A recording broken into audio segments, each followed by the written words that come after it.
Assalamu alaikum, pyare Huzoor. Assalam. My name is Umar Sharwani and I am from Yorkshire region. My question is, Hindus pray to idols so that their gods answer their prayers. In Islam, it is said that unless you send durood onto the Holy Prophet ﷺ, then your prayers remain in the sky and Allah will not accept your prayer. How do we differ from the two? You see, Hindus have made different gods for different things, right? And they believe that their prayers are only heard and listened when we pray to Allah through these idols. Or sometimes they believe that if only we pray to the idols, they will listen to our prayers and whatever we want will be achieved. But in the case of Durood Sharif, it is a different situation. Allah Ta'ala says that the Holy Prophet ﷺ is a human being.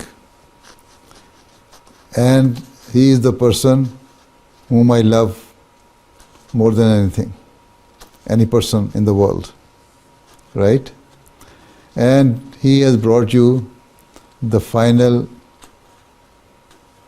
Sharia, the final law from Allah Ta'ala, which contains all the necessary things. And this is also a blessing of the Holy Prophet ﷺ, or the blessing of Allah Ta'ala through the Holy Prophet ﷺ on us. So he says that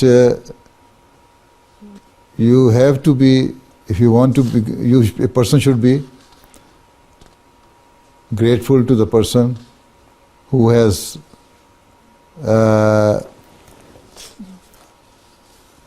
given you something good, right? Right? Yeah. So this is why Allah Ta'ala says that you should pray to Allah Ta'ala and be grateful to the Holy Prophet ﷺ that he has brought you such a religion. And the best way to show your gratitude is that you say Durood Sharif. And Allah Ta'ala says, since this person is the person whom I love more than anyone, any prophet, so when you say durood to him, then I will listen to your prayers as well. But at the same time, Allah says that you should talk to me directly. Not that whenever you are talking, you will always say that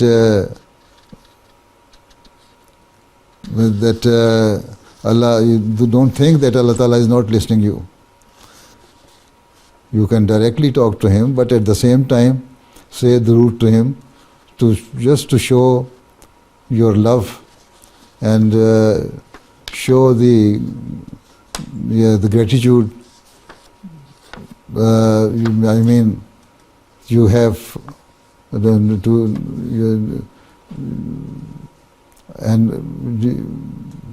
you have for the Holy Prophet ﷺ. You see, in my yesterday's sermon, did you listen to my sermon yesterday? Yeah. Listen? Yes. Did you? You listen to it again, and that explains the importance of the durood. Allah Ta'ala says that you send durood to the Holy Prophet ﷺ, but don't think that he is something supernatural. He is also a human being. But Hindus or other idol worshippers, they think their idols are something which can convey their message. Even they have, made so many idols with the wooden material or some clay or some other things.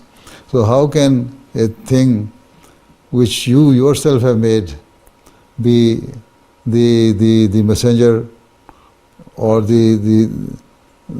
of your prayers, or the person who, or the thing who can convey your message to Allah Ta'ala?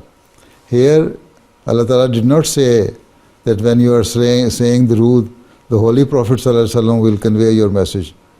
Allah Ta'ala says that since I love this person, when you praise him, then I will accept your prayers, because you also love the person whom I love. So you see, in the world, even if we can say, if your parents see that a person loves their children more than anyone else, they would like him and accept his and make him a friend.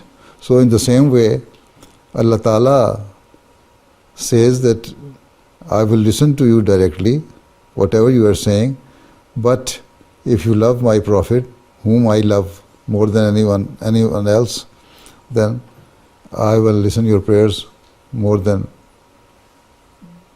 any other prayer which passes through him, which passes through the not through him, which comes to me through the durood or praise of the Holy Prophet sallallahu alaihi wasallam. This is the difference.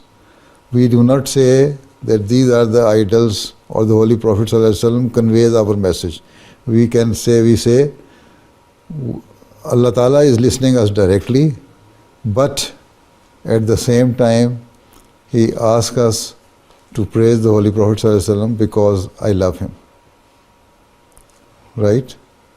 This is the love. This is not he is not the person who is conveying your message to Allah Ta'ala. But the Hindus and other idol worshippers believe that their idols are conveying their message to Allah Ta'ala. So they are making them the means and source of conveying the message. Here, in the situation of the Holy Prophet sallallahu alaihi wasallam, he is not considered to be the means and source of conveying the message.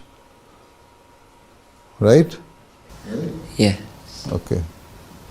If it is not clear, then write. Okay.